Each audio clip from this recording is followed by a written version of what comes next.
It's not just the market, but the economy that is also picking up steam. And today, we learned that spending is up a lot, adding to a string of strong economic reports. But as Steve Liesman tells us, that could mean an even more aggressive Fed.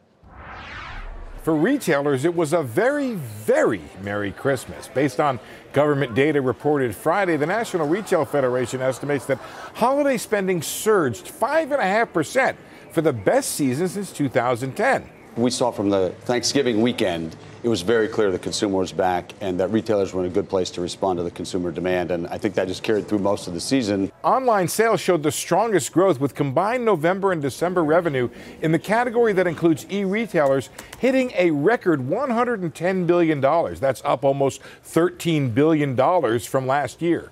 With consumers leading the charge, economists now believe that the U.S. registered another 3% quarter of growth in the fourth quarter. That's the third 3 in a row.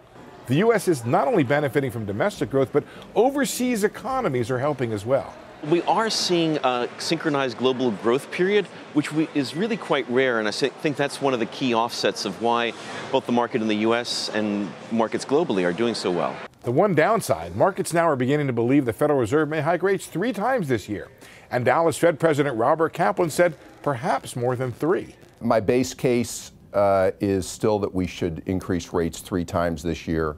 I probably have a little more stronger conviction that 3 times, not less than 3 times, is appropriate. It's possible it could be more than 3 times, but that's still the base case. But it seems as long as the economic data and the earnings are strong, the market will remain untroubled by those rate hike clouds on the horizon. For a Nightly Business Report, I'm Steve Liesman.